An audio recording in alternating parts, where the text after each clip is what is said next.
आप सबका हमारे चैनल पर बहुत बहुत स्वागत है। यदि आप हमारे चैनल पर नए हैं तो आप चैनल को सब्सक्राइब करना मत भूलें। इसी तरह हम अपनी कहानी की शुरुआत करते हैं। पालनपुर को हमीरपुर से मिलाने वाली सड़क पर 11 किलोमीटर दूरी पर स्थित भवारना से 17 किलोमीटर आगे जाने पर थुरल नामक स्थान आता है। इसी थुरल से 2 किलोमीटर दूर बरसाती नदी के पार स्थित है ग्वाल टीला। यहाँ इस स्थान का पता इतना विस्तार से बताने का मेरा मकसद केवल इस स्थान की विश्वसनीयता को सुनिश्चित करना है। ये घटना कब की है ये तो कोई नहीं बता सकता, पर यह घटना सत्य है और इसके गवाह हैं इस क्षेत्र के भोले भाले भेड़ बकरी चराने वाले लोग, जिनकी दंत कथाओं में ये कहानी न जाने कब से शामिल है।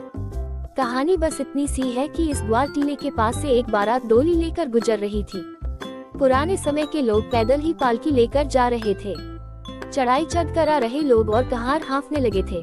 सो कुछ देर आराम करने टीले के नीचे पीपल के वृक्ष की छाया में बैठ गए। साथ आए औरतों ने दुल्हन को ताजी हवा देने के लिए डोली के सब पर्दे उठा दिए। पास ही टीले के ऊपर एक लड़का गाय भैंसी चरा रहा था।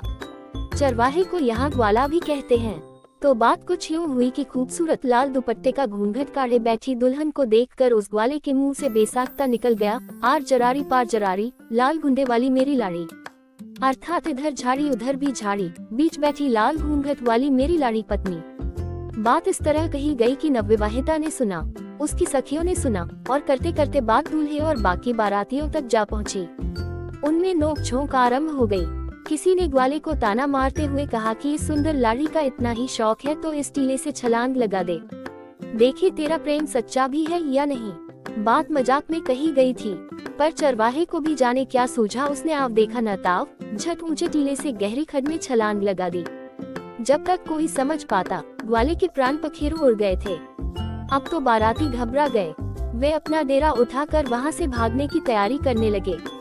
लेकिन हद तो तब हो गई जब दुल्हन ने वहां से जाने से इनकार कर दिया। वह कहने लगी कि ऐसे सच्चे प्रेमी को छोड़कर वह नहीं जा सकती, वह तो उस ग्वाले की लाश के साथ ही सती हो जाएगी।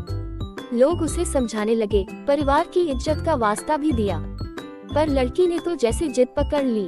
अभी लोग इस समस्या का हल सोच ही रहे थे कि दुल्हन जरा सा मौका पाकर भाग निकली और जब तक लोग कुछ समझते उसने भी उसी टीले से कूदकर जान दे दी।